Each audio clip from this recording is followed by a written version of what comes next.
Good morning. Let's go look at some birds and birdhouses, see what all we got going on today. By the sounds of that, I bet we have red-bellied woodpeckers.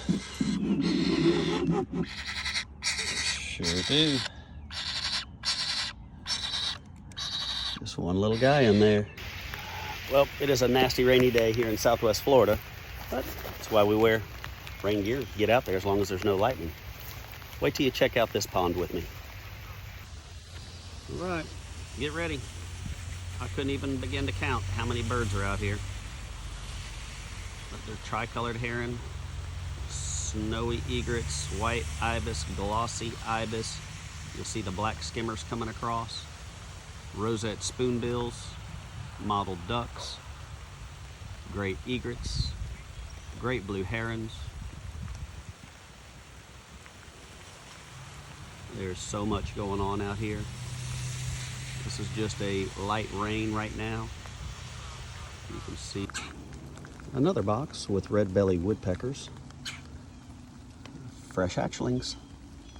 It's that time of the year when we see red-bellied woodpeckers with their young.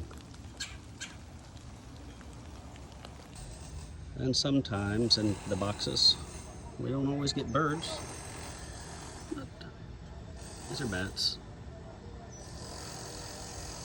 Very common in our region. You can tell that there's a red-bellied woodpecker that has been also in here because of the shavings that are all down here, and the entrance hole has been redecorated by them.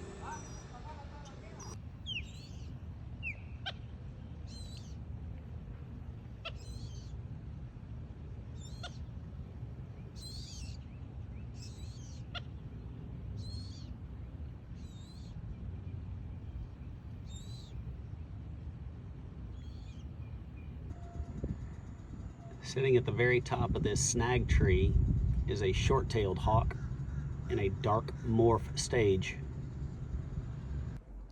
These are great crested flycatcher hatchlings.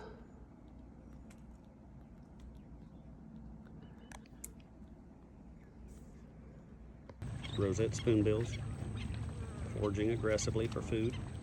They are tactile feeders, which means they have sensory glands inside their bills, and they have to sweep side to side with that spoon-shaped bill. Wait for something to cross it before they can grab a hold of it.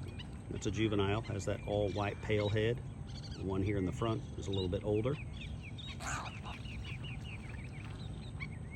This is an older